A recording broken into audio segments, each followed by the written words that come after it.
My name is Bron, and on behalf of everyone at Better Read Than Dead, we're so excited to see you on Zoom to celebrate Gary Lonesborough's wonderful book, The Boy from the Mish.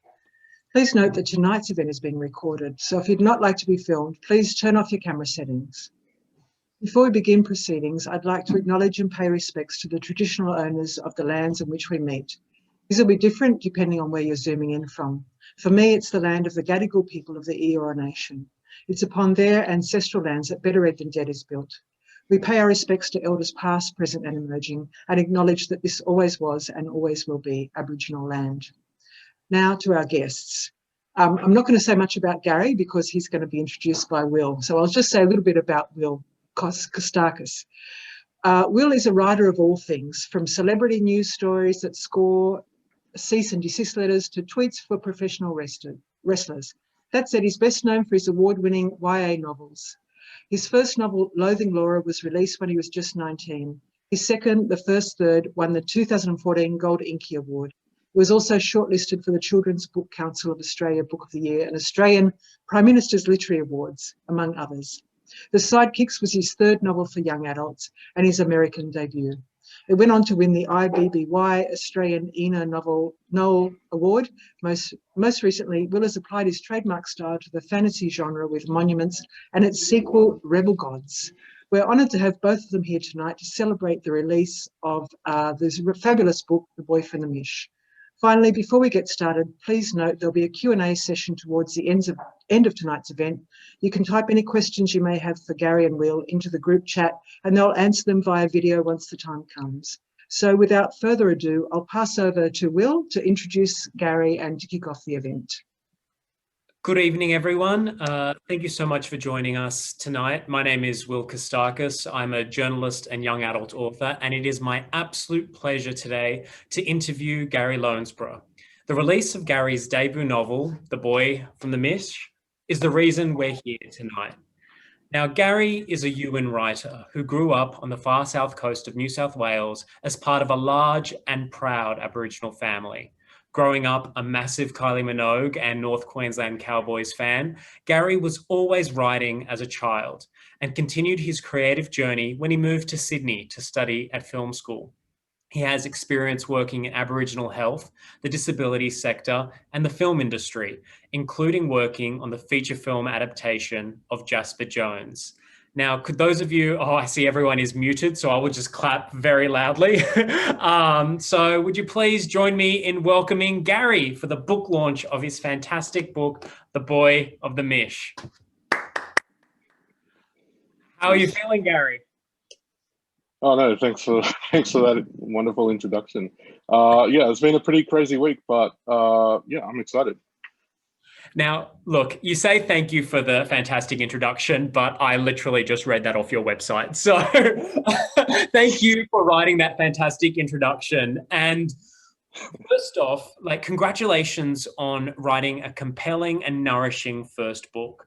Following Jackson as he confronts the changing nature of his relationships with his friends, his family, his community, and himself was a lightning bolt to the soul and an absolutely impressive achievement. I'd like to reiterate, signed copies are available now from Better Read Than Dead bookshop. So please, there will be links in the chat. If you haven't already secured your signed copy, please do that as soon as possible. But now, Gary, considering you're a debut author, tonight is just as much about introducing you as it is introducing your book. So I'd love to start tonight's proceedings with Gary himself. I've read your stock standard author bio, but who are you to the people who know you? Well, I grew up in Bega on the far south coast. I'd like to think I'm a pretty not a country boy, but that's my upbringing. So I did notice a lot of change, moving into the city, in terms of the people. But yeah, no, I'm an Aboriginal boy. Just turned 26. I think my friends would describe me as a fun person. I do like to write, and I went through film school, so yeah, I love film as well. And Yeah, I just love being creative, and I've always been a creative person ever since I was little, and I think my family can attest to that. But yeah, I've just just trying to, I guess, express myself creatively my whole life, and yeah, now here we are. Here we are indeed. So, how does the boy turned 26-year-old man who wants to express himself, how does he come to write The Boy from the Mish? Well, it was, I guess it was a gap in the market that I saw, and I guess I think I was maybe 23 at the time, but I started thinking about, what would have helped me as a teen, and would have definitely been like reading something like this book, and that's why I wrote it. It was, as a teen, I had struggled a lot, and I do put a lot of those sort of struggles and fears that I had into Jackson in this book to try and articulate how I was feeling. Because if I was at school and I walked into a school library, I couldn't find a book that had an Aboriginal queer character as the protagonist, written by an Aboriginal author. So yeah, that's how I came to write it, and yeah, I'm just I guess touching on those personal feelings I had, and allowing myself to be vulnerable in the drafting stage. Really, I think that really spilled out onto the page, and I think that's how people can relate to it because it comes from such a personal place. Yeah. So often, first books are steeped in lived experiences. And you've mentioned those lived experiences and struggles that have informed the book. Looking at the finished product now, and if you had to give a percentage of how much of Gary is in Jackson and what he sort of goes through, where does it sit? Is it like 30%, 50%, 90%? Uh, Probably say around 40-50%. So all the things that Jackson feels are all things I felt. I was definitely a bit of an idiot as a teen. I was drinking underage and partying nearly every weekend, and I played footy as well. So and yeah, I was also creative as a teen too. So uh, I guess a lot of Jackson's inner monologue comes from my own train of thought and how I was feeling as a teen. So but that being said, it is a fictional story, and everything that happens in the book hasn't happened to me exactly. The book opens with a random police stopping, and like I've also been, racially profiled more than once, and I've definitely experienced racism. So yeah, I'd say about 50%. I'm not sure. Yeah. I know that sort of your queer identity has informed so much of the book, and you've mentioned struggles, and it's certainly something that we see on the page Jackson wrestles with from the get-go. How was the experience of writing that struggle down like for you? Like, I know for me as a queer writer, who sort of kept that side of himself bottled up a lot, like that feeling of writing it down was the most nerve-wracking thing I'd ever done, but also incredibly exhilarating. Was it a similar experience for you, or was there enough time between those that you felt comfortable in your skin as you wrote it? Yeah, I started writing this book. Wouldn't have been that long after starting to tell friends and family. So, I didn't start doing that until my early 20s, and yeah, once I started writing this book, I did feel incredibly vulnerable at times, but I was just writing by myself at a desk, and just yeah, it was just me. So I didn't have any intention of anyone reading it at the point I started writing. So that was pretty freeing, and that I could actually put those feelings and just the loving scenes and all that sort of stuff that are really nice, and just portray that romantic side, and yeah, express myself in that way. So it was definitely freeing, and like you said, exhilarating. Like, it was really exciting to be able to write about an Aboriginal character that was also gay, and yeah, it was definitely something that I would have never written until I started writing this book.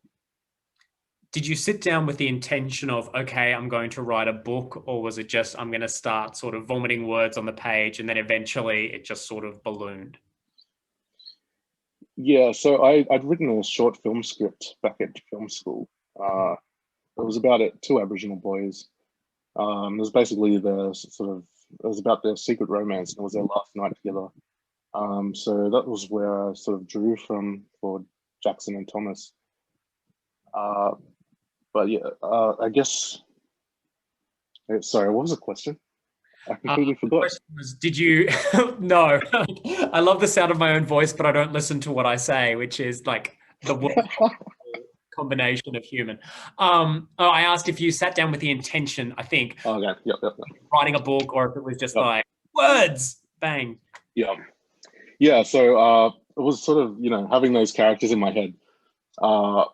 I think I sat down one day and I was just like, this would be an interesting, short story or something maybe. So I just started writing, and, maybe a month later I had a first draft, which was really crap. And it was a very different story than what we have now. A month later? Yeah, I got out a first draft in about a month. Okay, how many, just so I don't feel horrible about the rate at which I write, how many words did you write in a month? Oh, that was probably about 65,000. Okay, well, they were bad, I hope. Yes. Okay. It was a terrible thing. It should have, but if it didn't exist, I wouldn't have, written what I've written. But yeah, and I was working part-time then, so I had a lot more time to write. I think by maybe day 3 or 4, I found a real momentum, and I just wanted to write all the time. So that's what I did. I wrote well into the early morning. I'd get up tired and go to work, and come home and start writing again straight away. So yeah, that was sort of how my life was at the time. So it allowed me to write that many words. Yeah. But yeah, I didn't intend to write a book to start with. I was thinking maybe a short story, and then the characters just came alive, and I just rode that momentum. Yeah. And so, okay, there are lots of things that you've mentioned that I want to sort of jump on. But you mentioned the first draft, like most of our first drafts, kind of rubbish. What was the kernel that you saw in that first draft where you're like, you know what, I'm going to wade through this and make it better? What was that thing that compelled you to go back to it and sort of work on it? Yeah, it was definitely the love story. That was sort of the only good thing about that first draft, was this nice love story. And so the original draft was written from Thomas's perspective, so it was a very different story. But yeah, it was the love story that continued to drive my motivation to write it. So yeah, over maybe a year or so working at it, and reworking it from Jackson's perspective, and continuing to have that love story be what pushes the whole narrative along. And then all the other things came out later, like all the subplots, the stuff with Mum, and the stuff with Auntie Pam and the kids, and the men's group. All that stuff came later. It was definitely the love story that got it all going for me. Yeah. And now, I know the book caught the attention of US editor and author David Levithan. The book is obviously very informed by your experiences as an Aboriginal man, and US publishing is notorious for erasing, or at least diluting, most references that aren't easily digestible for a US audience. How did you find that process of being edited for a US audience? Was it challenging, preserving what makes the boy from the Mish feel so of this country and so of you? Well, we haven't actually started editing yet, but David did send me a really lovely email. Yeah, it was lovely. I think it was the first thing I saw when I woke up that morning, and yeah, I was almost crying basically. But yeah, I think he mentioned just little things like the word ute. No one in America knows what a ute is. But yeah, we haven't started yet, but I'm definitely very excited.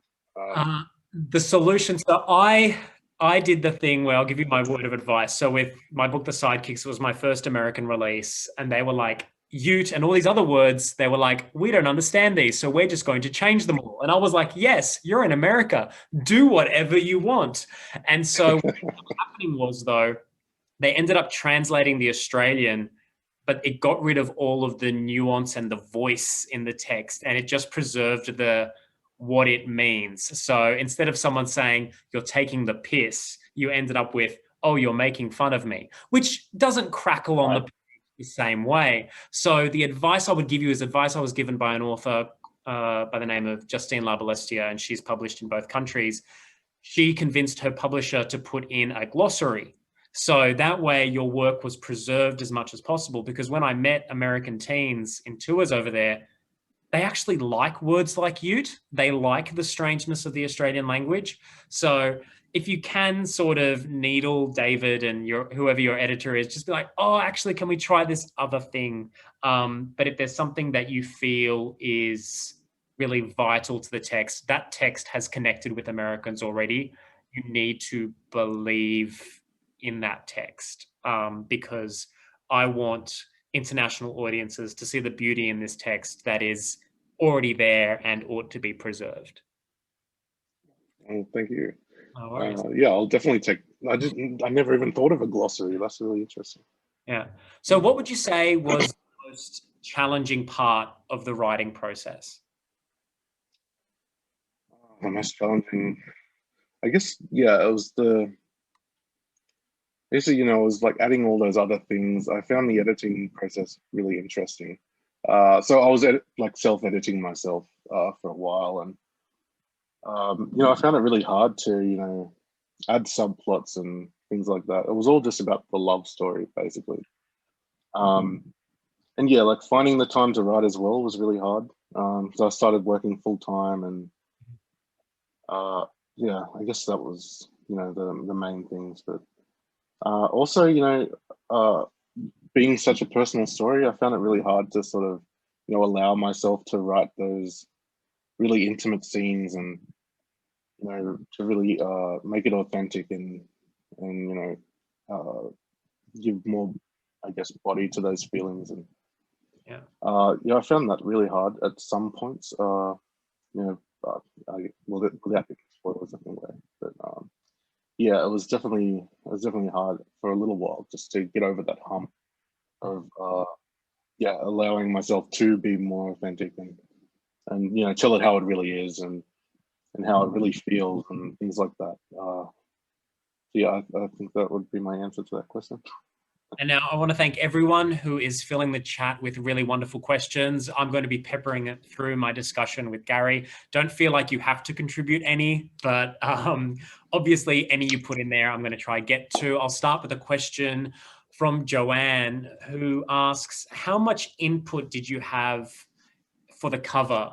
And do you think the same cover will be used for an American audience? And so for those who are looking at my screen, you will see the cover that is illustrated by Halfleg and designed by Kirby Armstrong. Yeah, so I was under the impression that I would have no say at all in the cover. But I was asked sort of to give my feedback and how I felt about it. But basically, I had no vision for the cover either. So I think it was the publishers who wanted the image of the two boys on the front, which I think suits the book perfectly. And yeah, so I really had no input, but I was able to give feedback, and if I didn't like something, mention that. And I found myself to usually be on the same page as my editor and my publisher. I think we all had very much the same vision when it came to seeing the roughs of the cover and the vision that we had, like how it could be at the end. So yeah, and I don't know if we'll have the same cover for the American one. Hopefully the same, right? No, you want different ones, then that way people who like the book have to buy both. Double the money. No, I really want to zero in on, you're somebody who was coming out to the people, closest to you in your early 20s. And now within 5 years, you're 26, you are on TV with a book with two boys on the cover, and it is being billed as a queer romance. How does that feel? Are you feeling okay? Is it sort of nerve-wracking? Like, tell us what's going through Gary's mind at the moment. Oh, well, there was definitely a period last year of, maybe half the year where I was terrified. Yeah, I was really scared because there's going to be this book out there that's, it's being marketed as a queer YA and it's going to have my name on it. So, that was definitely scary, like just for most of last year. And I think I just got to a point where I was okay with it. I think I just needed the time to get used to that idea or, yeah, just to come to terms with, that's my first sort of, contribution to my legacy, I guess. But yeah, I'm feeling okay about it now. Like I'm really excited that heaps of people are going to read it, and but yeah, I definitely had a period last year where I was terrified. And we have a question from Annie, which is, which character did you enjoy writing the most? That was definitely Jackson. Once I think because I wrote the story from Thomas's perspective originally. Yeah. Once I got inside Jackson's head, that was when it all clicked. Like the whole story came together. I felt everything that I needed to feel to put into the character, and Jackson's very much how he definitely thinks a lot. I mean, our thought processes are very similar to how I was as a 17-year-old. So the little things he gets annoyed at, the random thoughts he has in his head. Yeah, I think I definitely had the most fun just writing Jackson. Secondary character, I think I definitely enjoyed writing about Jackson's mom. Yeah. Once we got that that storyline with her and her sister working on this art project, it's been years, and she's sort of fallen out of love with art herself. But by the end of the book, she's back in love with it again. I definitely enjoyed working on her and writing her story as well. But yeah, those would be my two favorites. Yeah. Was there a character that you didn't enjoy writing or that you found it challenging? So there's this character in the book named Ethan. He's basically just a racist, upper class kind of kid. But I did find him very challenging at times. But he was a very important character to have in the book, I think. And yeah, just I guess because of writing his scenes, I'm revisiting, what it feels like to be called these names. I'm revisiting what it feels like to be racially abused. So his scenes were definitely the hardest to nugget out. But yeah, he's a very important character to the story. So I just persevered. Yeah. And how is it, like, we tend to, especially in Australia, we tend to sort of champion books where racism is on display. It's usually not written by someone who is affected by that racism. And then it's usually glorified as this really important, amazing sort of text. But, look at the news this week. Australia is still grappling with racism. We seem to sort of spotlight racism and then never actually move on to the anti-racist part of it. How did you feel like when you were writing Ethan and you are sort of mining through your own trauma? Was there ever a point where sort of you felt that you couldn't write what you were doing, or did you? So what was your thought process there? Could you sort of elaborate more? Or Well, yeah, everything, any instance of racism in the book, I wanted to make sure that I didn't write anything that I hadn't already experienced. So, I've been called the word he calls Jackson in that book. Yeah, so that's how I sort of dealt with it. I just wanted to make sure that it was something I had experienced, when I'm dealing with those issues. So, so I'm not writing from an experience that I didn't have. But yeah, I don't know. I think that adds to the authenticity. Is it's all inspired by my own experiences in that way. certainly. And now Alison has asked, was the timeline of the book the same across various drafts? Did you condense it? Did the boys have more time together in other drafts? Like, how did you find that right balance? No, I think it was always split over, a few days from Christmas Eve to just after New Year's, and then there were a couple drafts where it just ended there. But I think in this book I sort of jump a little bit further ahead for the last couple of chapters. But yeah, I always had it, set over this short period of time in the summer. Yeah.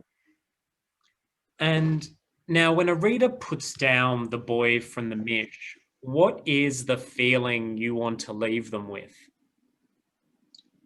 I want them to feel, happy and hopeful. I want them to feel like they've just read, a really great love story. I want them to feel like they know how Jackson felt and they understood his fears and now his triumphs at the end. And yeah, I definitely want to make the reader feel, that sense of the setting and community and take that away and know that there are these communities like this and there is that real support network in those little communities of for Aboriginal people. But yeah, I'd just love for them to feel like they read a great love story and hopefully they'll remember Jackson and Thomas for a long time. And how has your experience studying film and then working in the industry affected the first novel that you produced? Well, that's sort of how it all got started. So like it came from that short film script and before I'd started writing, I'm just letting the idea sort of sit in my head and letting it grow for a while. And, it's all just a bunch of scenes in my head I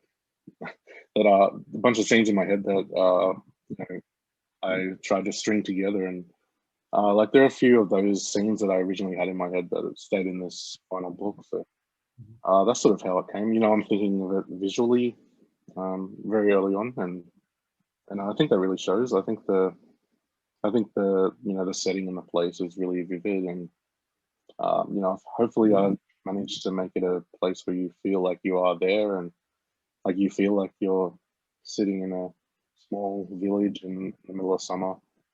But yeah, I guess that visual aspect has definitely informed the writing up until throughout the whole draft, really. And can you give us your author origin story? How did you go from Gary, who is writing a terrible first draft, to then polishing it for a year? How did you get that book deal? Yeah, basically, the Thomas version of the manuscript. I'd sent it to a few publishers, got a couple of rejections. One of those rejections happened to be from Allen and Unwin. And by that time, I'd already started reworking it from Jackson's perspective. So I was much more excited for the story. And I basically just said to them, hey, I'm reworking this manuscript and I think it's much better from Jackson's point of view. I'd love to send it to you if you'd like to read it. And the editor that I got, she definitely said to send it through, and I did. And then I was basically just waiting for, what felt like a year. It was probably a few months.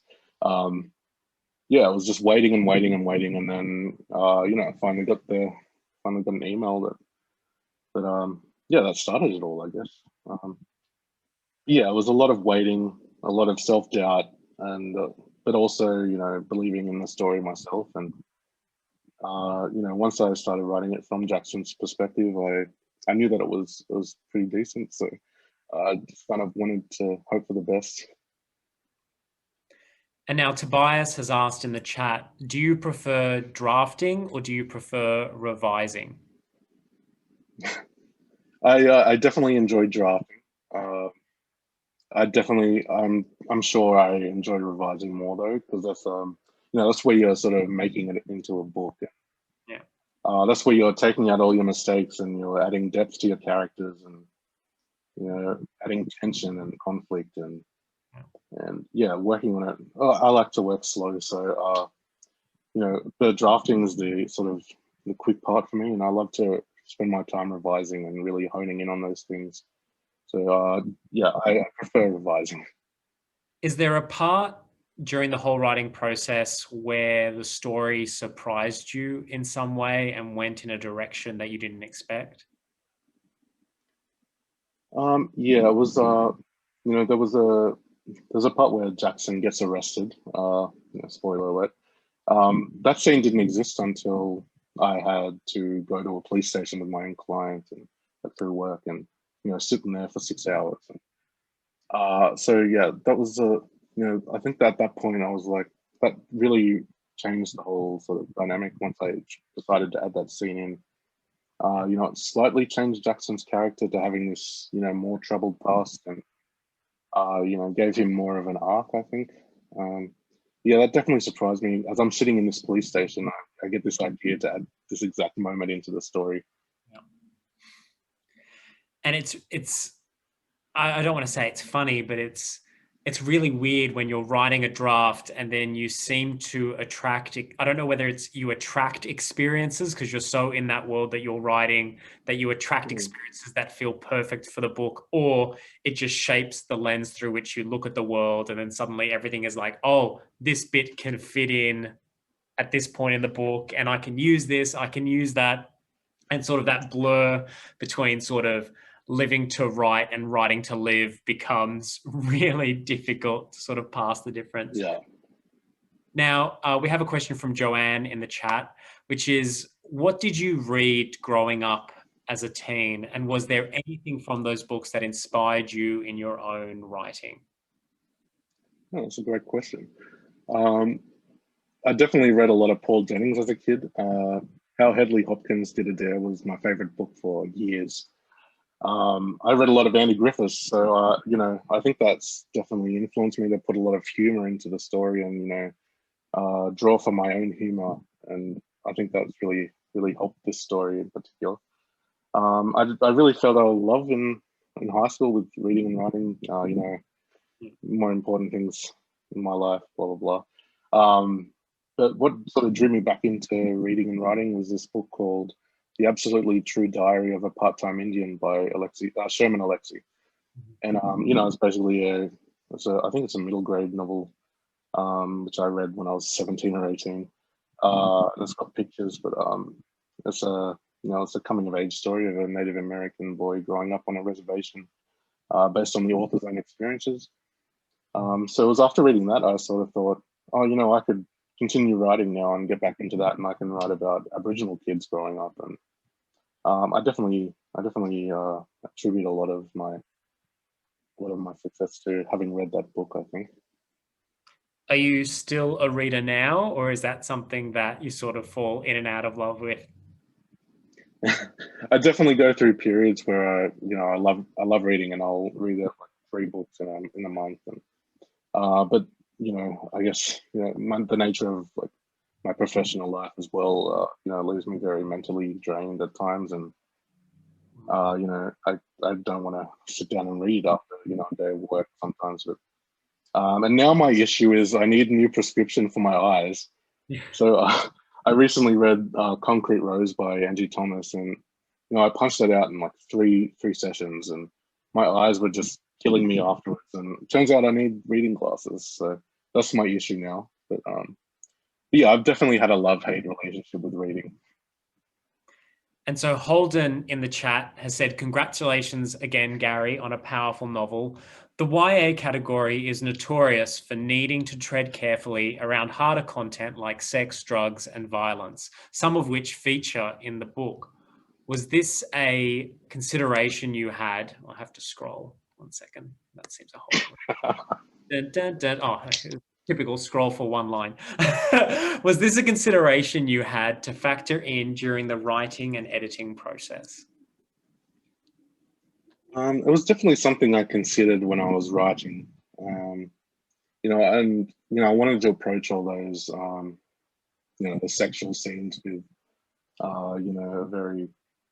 I just wanted to approach it from how it was feeling rather than being graphic or anything.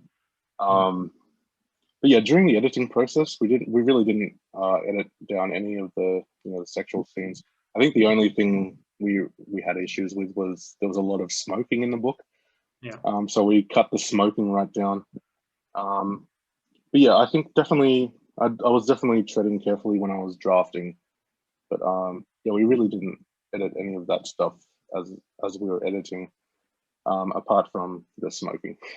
But yeah, that was pretty much how that happened. But yeah, I was a bit worried about those sexual scenes if I went a little bit too far, or crossed the line. I don't even know where that line is, but thankfully we didn't have to edit any of that down. Wonderful. And we have a comment from Jane, which is congratulations, Gary. I remember teaching you at Bega and responding to your writing back then so positively. And so I was extremely happy to read your book this week. What advice would you give to students today about writing?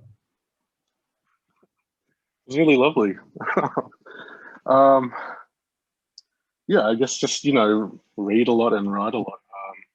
We all have this voice inside us, I think, and you have to write a lot to really hone in on that voice, and that's where your stories come from. So yeah, just keep writing, and you'll write some pretty crappy stories, but you might write some really great ones as well. So just keep doing it.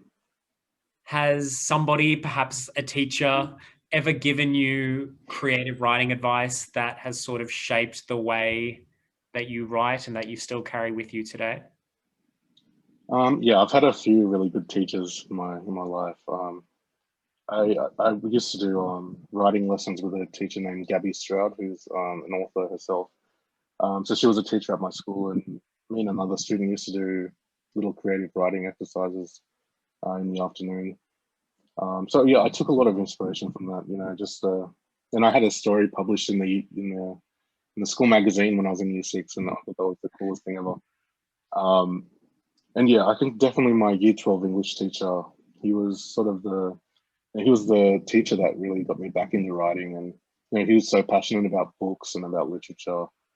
So yeah, I guess I was inspired by his passion for all that stuff.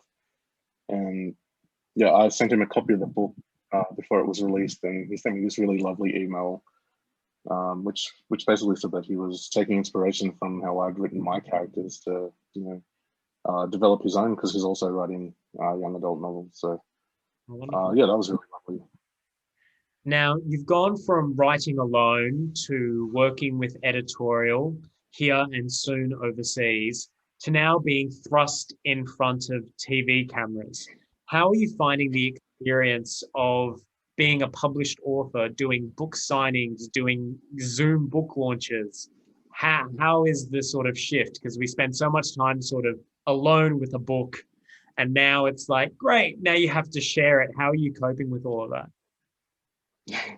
I definitely thought about this as I was sitting backstage waiting to go on Studio 10. I was just writing a book by myself in my room, and now I'm all of a sudden about to be on TV. But no, it's been very exciting and overwhelming. Just how much sort of interest there's been in the book has been really overwhelming. Yeah, it's also been very exciting. Like yesterday, I got to go around and meet a bunch of booksellers, including Better Read Than Dead. And yeah, that was just so much fun. Even though I was exhausted by the end of it, it was so much fun to actually get out and meet people and see the book in their bookstores and be able to sign those copies. But yeah, I guess in summary, it's been very overwhelming, and this past month in particular has been a bit of a roller coaster. But just trying to take a breath and take it all in and enjoy it while it lasts. And just a reminder, if you would like to ask Gary a question, the chat is still active. Feel free to type in a question, and please don't forget to purchase your copy from Better Read Than Dead. The copies are signed and the book is fabulous. Gary, I know that I've already got you scared about your US editorial, but now I'm just going to pile on and make you scared about everything that is coming. Second book. I know you went to Varuna. Have you been writing? What's next for Gary Lonspar? Yes, I've been working on another YA manuscript. Mm-hmm. Yeah, I think I'll always be writing. I've got a few more stories up my sleeve.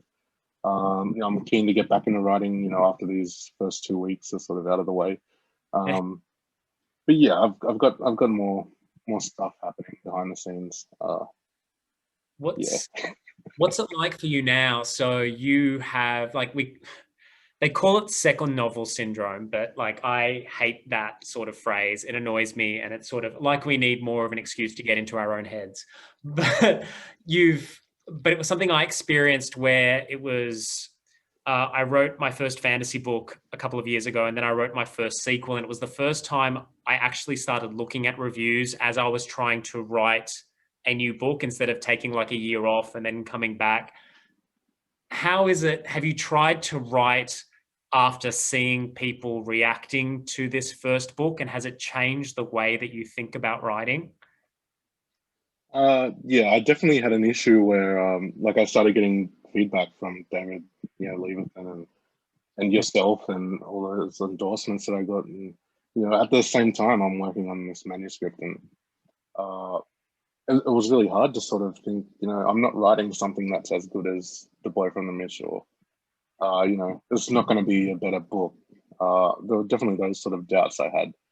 But yeah, I think, I just needed to get through that sort of initial doubt and, just take that time away. What you've got to do is you've got to print out that first draft, that rubbish 1 month first draft. And whenever you're doubt, so you always compare, I find that I always compare myself to the published book. No. You've got to go back and look at that first draft and be like, I was garbage. Like, it is like the process is what helps shape the story. So I find going back to that, and remember, every story is different. You arrive at a different place, and yeah, just try and remember that your instincts were what created the first book. So what someone says on Goodreads or what some author writes on the back of your book means absolutely nothing. We are just confirming what your instincts said. So keep listening to your instincts and write a book that sort of connects, that you connect with in the same way that you connected with Boy from the Mish. But, as queer writers, we write from the margins, and, Australia is so one identity centric that if I write a book that features a Greek grandmother, everyone runs around going, oh my God, diversity, which, is, says a lot about sort of where we're at in terms of sort of the stories that we privilege. And you mentioned that you noticed a gap in the market and you wrote for that. Is that something that you feel will either pigeonhole you or pressure you to write a particular kind of story, or do you see that as liberating and an opportunity? There was definitely a stage shortly after getting my book deal where I thought, oh no, I'm gonna get pigeonholed as this, Aboriginal writer who writes about gay Aboriginal kids, and it was definitely a worry that I had for a little while. But then I sort of thought to myself, there aren't many stories out there about Aboriginal kids growing up, and or queer Aboriginal kids, and I'd love to be able to write more books about Aboriginal kids, and I think now I'm sort of taking it as a as a bit of ammunition, whereas I used to think that I'd be stuck writing these same sort of stories over and over. I think there's a lot more ground to be explored. And you've got to remember that actually, you've got to remember that as writers, pigeonholing isn't a bad thing. Like, I think writers don't like pigeonholing. Publishers and readers love pigeonholing. Like, if you have an author who you love and they write something radically different, you're like, wait, no, this isn't what I wanted from you. Like, can you imagine Agatha Christie sitting there going, I don't want to be pigeonholed as a crime author? Like, that's sort of what we come to sort of her books for. So again, it's one of those situations of follow your heart, because you'll often find that even if you write very different stories, there is something in it. I'm sure.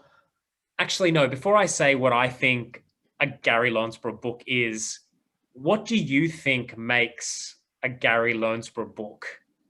Like, what do you think your brand is going to be? Well, that's interesting. I'm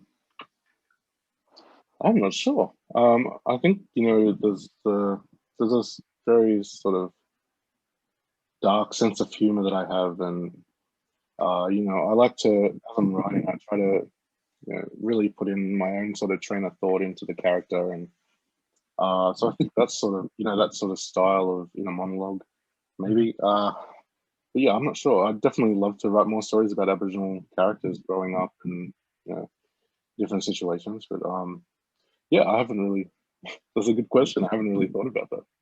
I am a good interviewer sometimes. No. Now, Rachel has asked, and I know there are lots of teachers in sort of the chat.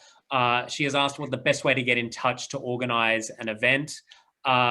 Gary has a website that you can visit, you can email, and he can set you up, either organize something through you or through his publicist. I think that would be the best way to go.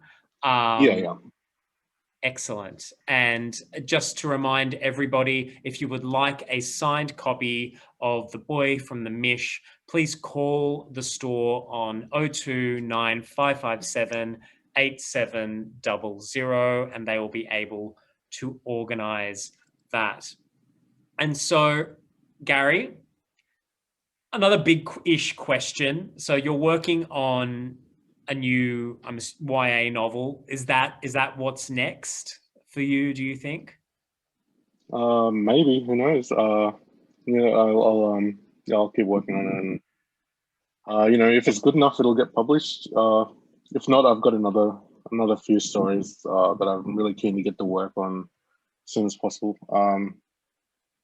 Yeah, I don't really know what the future holds. I'll definitely continue writing, and I guess we'll see if it's any good or not. Excellent. Well, I'm going to ask my final and the most important question, but by all means, everyone else, if you've got any other questions, this is your final chance. Please type it into the chat and I will ask it. But Gary, I want to know, favorite Kylie Minogue song? And note, there are several wrong answers, and I will judge you severely if you make an incorrect choice. That our friendship relies solely on this answer. Well, look, ever since I was a little kid, my favorite Kylie song has always been "Your Disco Needs You." All right. Okay. Like you go on about how big a fan you are. Okay. Are you a fan of the album edit or the casino radio edit?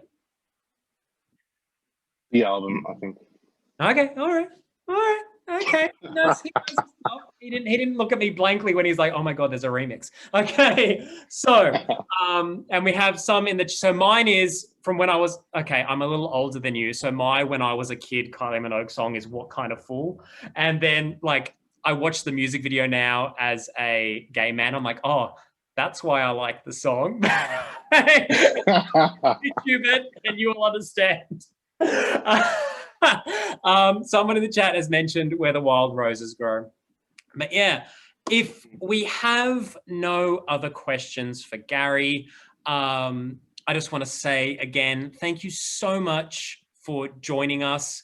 I know that launching a book in the time of COVID there are bad things, but it also brings, I know there are people in this room from the other side of Australia. I know we have Helena from Wollongong. We have so many people from so many different parts of the country coming together to celebrate what is truly a wonderful book. And I want to thank all of you for making time in the middle of the week to help make this evening as special as possible for Gary. It's even more special if you buy his book. Buy 2, buy 3, it'll be signed, it's a good gift. And, there's a gap in the market. No one's read a book like this. And what I'd like to do is, because sort of a lot of you are just sort of names on the screen, if you would like to, just if you're comfortable with it, turning on your camera really, really quickly, and, we can clap and cheer and make Gary feel super happy. Yeah, that's all. Just cheer. I'll just clap really loudly. I'll just be obnoxious. Yeah, this is me. Hi. Gary, congratulations so much. The Boy from the Mish is available now, signed and better read than dead. This is the book that, Nina Kenwood has called an extraordinary debut novel. Some asshole called Will Kostakis called it a lightning bolt to the soul. David Levithan has called it It awed me with the power of its storytelling. Holden Shepherd, award-winning author, has mentioned that it is positively brimming with heart. And Gabby Stroud, former teacher, has said it is honest, funny, and beautiful.